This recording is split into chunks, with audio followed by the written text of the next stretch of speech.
Why don't you just guys just address us, just be completely natural, and just go down the line and introduce yourself, say what position you're running for. Okay. Hi, I'm Joe Zarafa. I'm a sophomore here and I'm running for treasurer. Hi, my name is May Amoya, but you can call me May, and I'm running for Attorney General. Hi, I'm Mike Ukoa, and I'm running for president. Hi, my name's Sam. I'm a Psych and Soc major. This is my third year at Towson. I'm a junior, and I'm running for chief of staff. Hi, my name is Michael Tompkins. I'm running for vice president on TU Evolution. All right, so first I just want to talk a little bit to you guys about what you want to do as a ticket if you're elected.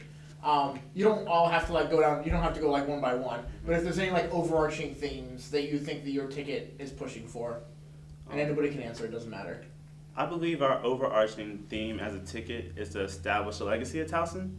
Right now, Towson has many things that have come up that have provoked students to not be associated with Towson, whether it's the negative press or actual events that have happened on campus. And we feel that on campus, we want there to be a newfound Towson pride, a new culture on campus. And we think that we want to establish Towson's legacy and all the great things that happen on Towson's campus. And we want to show the students that we are about students first and government second. We think that students should be the highlight of the SGA and not our government operations. And we feel that right now that's not what's going on, and that's what we want to change. And we want to show that everything that we're saying are real things that can happen. We want to just go off of the slogan, just progress, as in everything we're doing are things that are feasible and attainable and have been discussed with administrators that can happen. So what are some of those things that you just said that you think that they can happen? Just give me specifics. Specifics, we believe that it could be in terms of improvements to campus. We think that there could be a lot of things that would show that Towson's campus is a brand in terms of branding and going out to different companies around Towson and Baltimore, Under Armour and things of those nature, and things that we will definitely be able to collaborate with those places a lot more since we are next to Baltimore, a major city. And also, I think on Towson's campus, we could have more paw prints in the places that just finished construction. We could have more athletic flags. We could have more ways to show pride that we're here at Towson and that we want to enjoy this place. So. Just to go off of what Mike was saying, if you've ever walked into a college town, say a bigger campus like Rutgers or maybe even College Park, the second you step into that city, you know it's a college town. We want to make Towson just like that. So when you get into that 21252 zip code, you know that you're in Towson. You know there's a university down the street. You don't have to ride all the way past Stevens to see the Tiger. We want the whole town of Towson, so the community, the businesses, even the mall, to know that Towson University is here. We just want to paint the whole city black and gold. So what are some of the things that you guys think is missing right now? Like you said that you think that pride is something that's lacking on campus. So maybe touch on a little bit why you think that's lacking right now and some of the things that you would like to do specifically to improve that. I mean, right now I think that things are lacking in terms of pride because there's not a lot of recognition. There's not a lot of reason for students to accept and want to be here and show their Towson pride. I mean, there's plenty of teams that are doing many major accomplishments on campus. Our dance team just had their 15th national championship. Our cheerleaders just won a national championship as well. But are they truly recognized in the light and the things that they're doing correctly? Is the Greek life that is currently going through Greek Week, which is 10% of campus, are they truly recognized on campus? And I feel like if for us to have the full community that we want participate on Towson's campus, we need to have all of them recognized, and we need to show them that we're not just having you here to take up space or to be at different events. We're having you here because you're a part of a Towson community, a Towson family, one Towson. All right, and when you originally spoke to Brandy a couple days ago, you mentioned the Legacy Fund. Yes. Would you mind just talking a little bit about that, and maybe Joe could touch on that since he's running for treasurer? Okay, so the Legacy Fund is a fund that we wanted to create such that major events that happen on campus can remain established. We want students that are having events year in and year out that bring out many Towson students to be recognized as established events, and they should not have to prove it once more to happen every year. If you're a BSU and you're having an Ebony Lounge, if you're an ADC and you're having an explosion, that event has been a proven event that is going to bring students out, and it's going to be a major impact on the Towson area. Therefore, the Legacy Fund is allowing these students to separate those funds from the Prove It Fund and allow new student groups to use that Prove It Fund to prove their first event and to start building the legacy such that more major events that happen annually will take place. Well, I'm running for Attorney General, for example, and currently right now I'm Social Events Chair for the African Diaspora Club. We have Explosion every year. This year we have over 1,000 people come out to Explosion, but this year we still had to do the Prove It, and we still had to do the collabs, you know, all those funds. And every year we have Explosion. This is about to be the 10th year. So this is an established event here at Towson University. But why do we still have to keep going through the funds if you know that we're going to have this event every single year? And then that creates a disconnect between the student group and the SGA, and that's something that doesn't need to be there. And I'm also a justice in the SGA now. So I see the student groups that are lacking because they didn't know this deadline or that deadline, and it's kind of like the balance is off, and being on both sides of that, I shouldn't feel that way. Like, I should feel like, oh, in my student group, I can always go to SGA, or SGA can always count on that student group. So it's kind of just bridging the gap. I want to talk a little bit about commuters. You said, you know, something that might be missing, and I really think that we often overlook the commuter perspective here at Towson, and it's strange because only 4,000 people live here, so the rest of the people that go here commute, and so that's definitely more than the people who live here. So, you know, we were thinking about in terms of filling in that commuter perspective would be two things. Would be to establish a commuter lounge, which is a space just for commuters to hang out during their breaks during their schedule in the day, so they have a place to go, so we microwave a couple computers, and to also put sensors in the parking garages, so that if it's full, we know we can go somewhere else. It's sort of like what they do at the airport. So really to help commuters, you know, save time, because I know personally as a commuter, I live in Towson Woods, I've missed class a bunch of times actually because I've been driving around looking for parking, and there hasn't really been a way for me to know, oh, is this full? Can I go somewhere else? And also, as we've done our research, we've also picked up on a couple facts, or actually a lot of facts that maybe a lot of students don't know about. And one of these has to do with parking. You know, there are roughly 1,000 spots empty every day, but not a lot of students know that. And so we're a ticket that's aimed to providing a lot of insight as well onto where you can go for big issues like parking. If anyone else, I mean, there's a couple of things missing, like for dining especially, Joe. I mean, like, do you know what I'm saying? I'm the current URG treasurer, so I work a lot with HRL and housing, and dining is one of the things I'm passionate about. And coming from West Village resident, whenever I go to like Einstein Roadside, Jamba Juice, the lines there can be ridiculously long sometimes. It can take you half an hour to get your food. One thing I want to change is make a self-checkout option there. A lot of time, all those stations have 2 checkouts, but 9 times out of 10 they're only using one, and most often when they have both of them being used, it's because they pulled someone off the grill. So you may go through the line quicker, but it'll just take you longer to get your food. One thing I want to do is make one of those stations a self-checkout, so you can go type in your order, pay for yourself, and then get your food whenever it's ready. The intention is not to lose workers. They'll still have to have a worker working the other cashier system. It just keeps the workers working on the grill while we can move people through the line quicker and get food out quicker.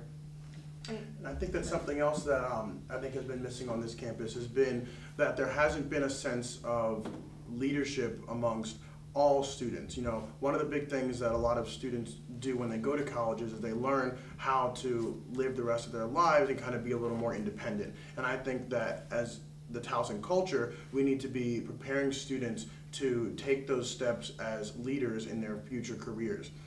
There's a lot of people on campus who have said that they haven't seen the SGA present as much as they have in the past. And so I really want to, as vice president for the SGA next year, hopefully, work with the Senate to develop their leadership. Whereas one of the most influential leadership organizations on campus, we should be the prime example for how students should be carrying themselves and how students should be acting. And if we're not developing ourselves, then there's no way for us to be able to reach out to student groups and help them develop or help the individual students develop. And so through more programming with Deron Allen from Office of Student Activities, who I have met with on this discussion and this topic, we would be able to better train the Senate on how to develop their own personal skills as leaders, and in turn they can reach out to their student groups and to just people who they're friends with to help through that association as well. And so I actually just want to ask a follow-up question about what you just said, Mike.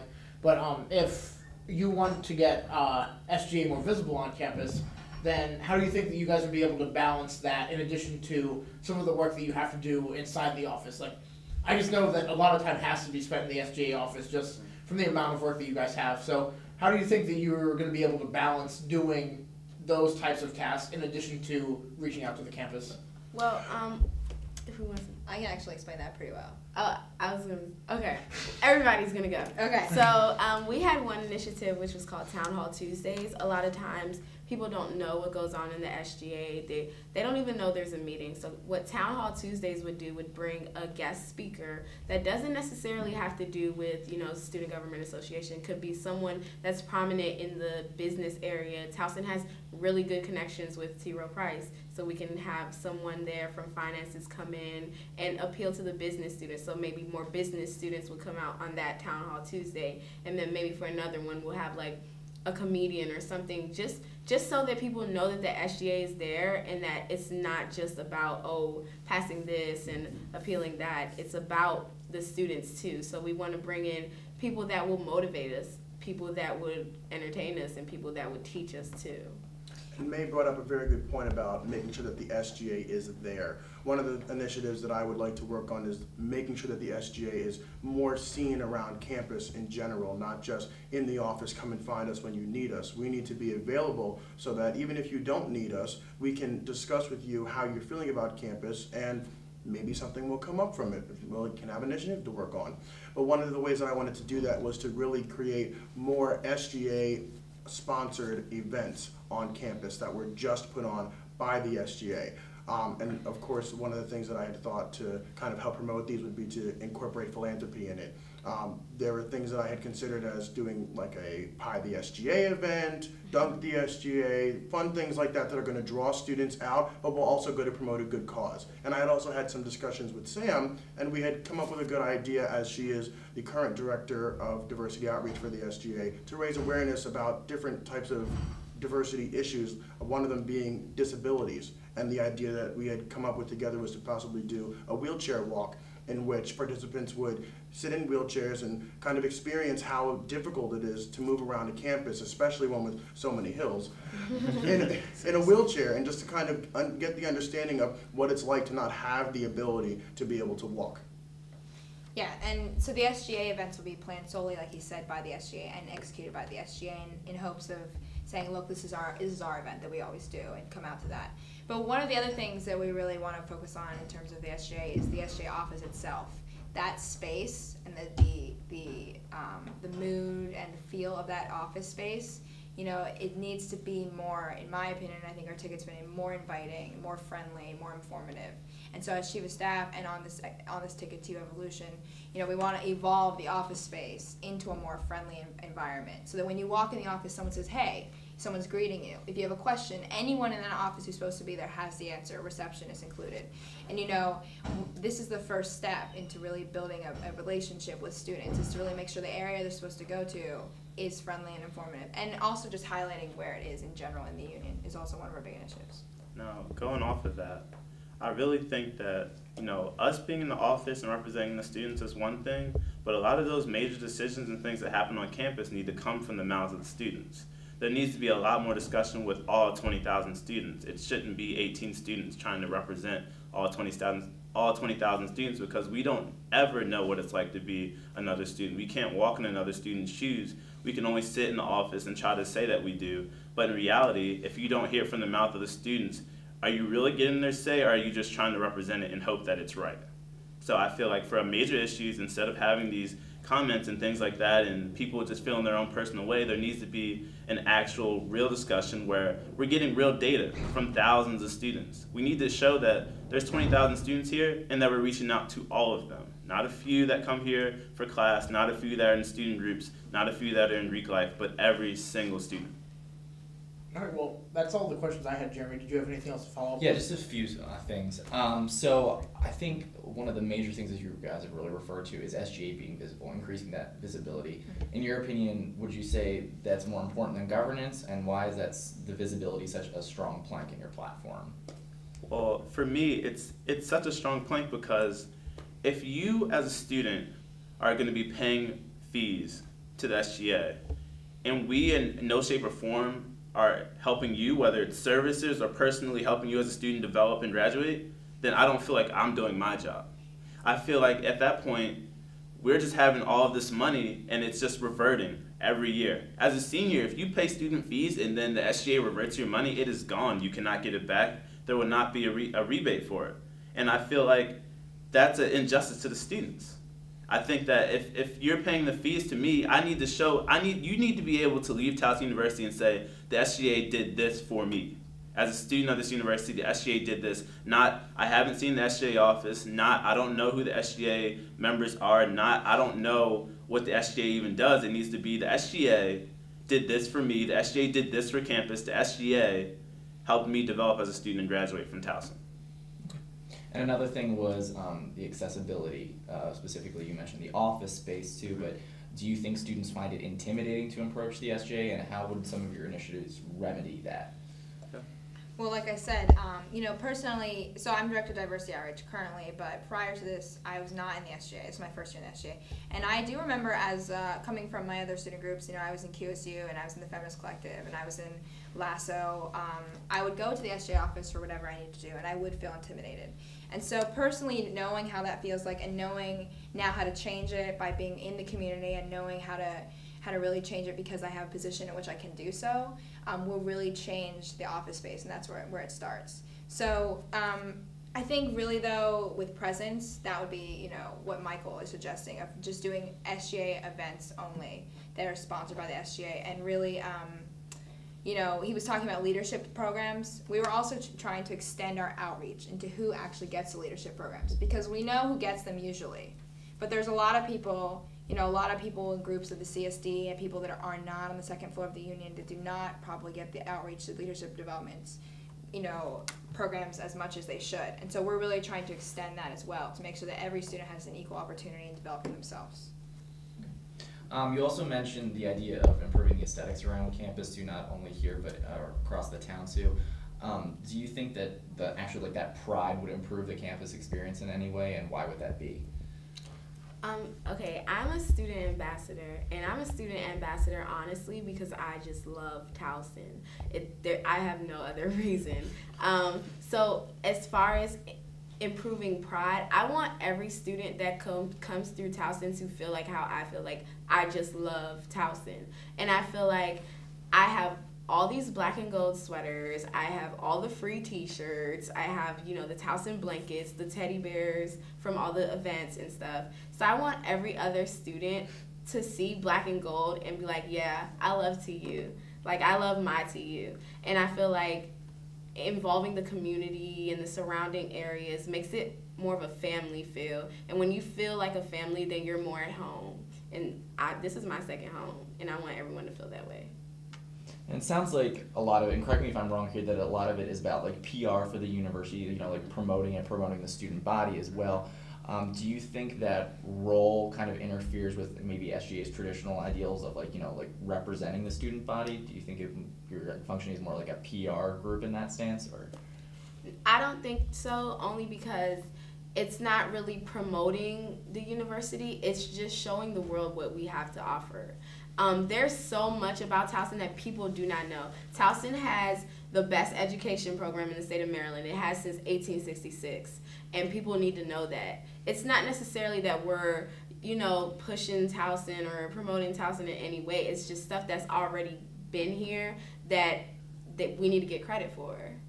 So you wouldn't be afraid to if there was something negative going on in the student body, you wouldn't be afraid to represent that to administration or anything like that. I think one of the biggest things, kind of going off with the idea of being present, is so that students can feel more comfortable coming to the SGA, and that we can have a better sense of what the average student is feeling who isn't involved with some of the leadership things that we all have been involved with. It's really disheartening sometimes to hear from students that they didn't know an X issue was going on, or they didn't know that a situation was occurring on campus, or they didn't know who they could go to about a problem that they had on campus.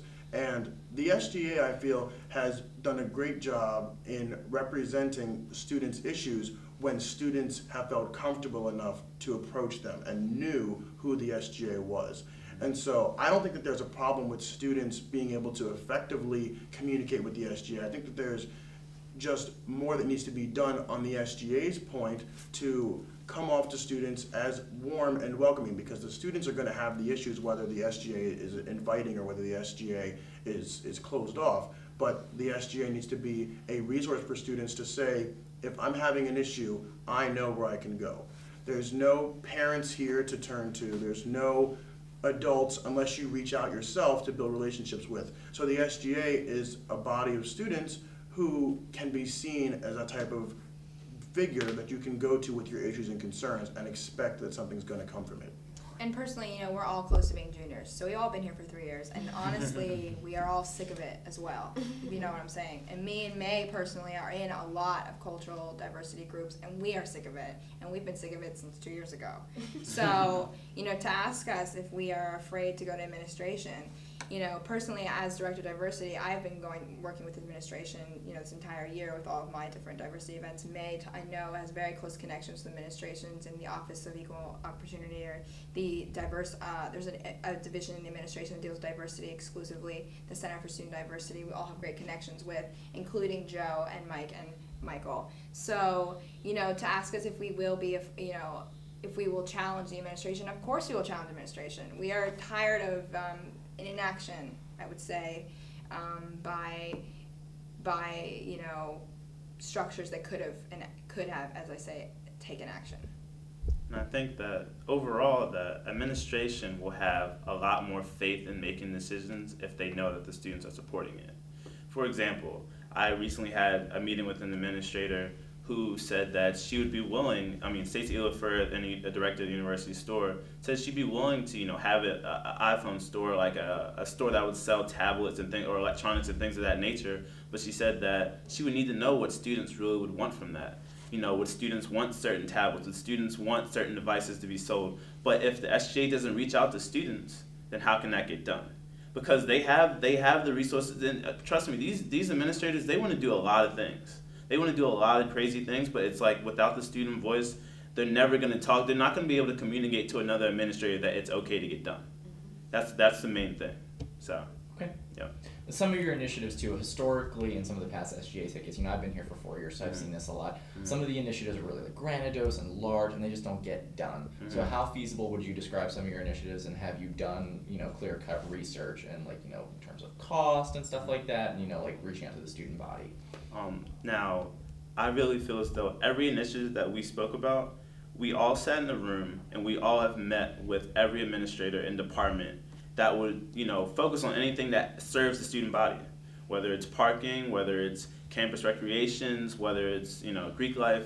All of these things, we've met with those directors and those people of importance, and we feel as though we wanted to hear from their mouth that this is an idea that we want, and them say, we can work with you towards that goal. That can happen. And we agreed upon it, all 5 of us, that we weren't going to say a single thing that was not feasible, that did not come from another administrator's mouth that was possible, because it's an injustice to say things that, you know, aren't feasible financially, to say things that have in the past not happened, to say things that are 100% out of your control is an injustice, and it's unfair to the students that they should expect one thing and get something completely different. And I think that's been our focus, is that we want everything that we're saying right now to feel as real as possible, because it is real. And we've done that research, and we put that work into such that these students can believe in our ideas and know that they're going to happen, if that makes sense. Yeah, it does. So for instance, like with the legacy outlet, have you guys determined, you know, like, would it be a length of how long the event has been in on it? Would it be like more prominent groups, like how much it attracts? Have you thought about those? Well, we definitely have thought about different criteria that would go with that legacy fund. It definitely would have to deal with, you know, the time period of the event, the attractiveness of the event, the attendance of the event, and it would be an application process, just as it would be with any other fund. You know, we want to spend the budget efficiently. With $1.5 million and, you know, hundreds of thousands of dollars in reversions, we feel like this budget needs to be spent as efficiently as possible. And spending the budget efficiently is having criteria for these things such that every group has equal opportunity to it, and that they're making adequate use of our funds at the same time. And that's what we think we want to do. Okay, cool. And I just noticed, when you guys were speaking, you all seem to come from different backgrounds, different student leadership positions. How do you think this benefits you when running? Can I go?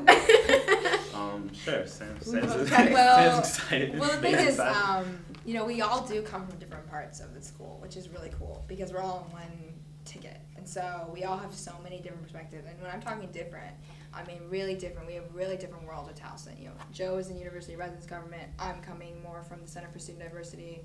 You know, he's usually with the Student Government Association. That's his family. And NHRL here in sports clubs and all these things. So, like, you know, we are really coming from different worlds. And when we come together, I mean, the ideas that we have, our initiatives are just, they're so feasible because we all have had that personal experience at one time. And we all know how to bring it together. And we talk about it, and we brainstorm, and we say this and that. And Joe has this personal knowledge with, you know, Mike was a former treasurer for SGA, so he also has a lot of budget, you know, expertise, and so does Joe. So our ideas are also feasible in terms of money. So really, I mean, May is going to talk a little about this because I know she wants to, but it's really a great thing when all five, you know, really come from different places. We really have a full, like, holistic view of the university.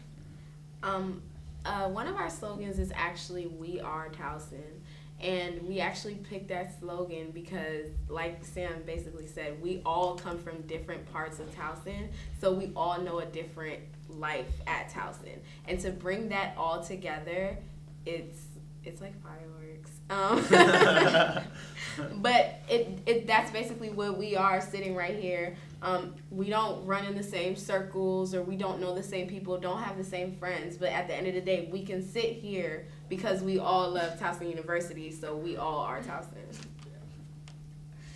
I think that's it for me, unless you have anything else. Sounds good to me. Thank you guys. Really appreciate you coming and sitting down with us so late at night. Thank you. Thank you very much. Thank you. Woo!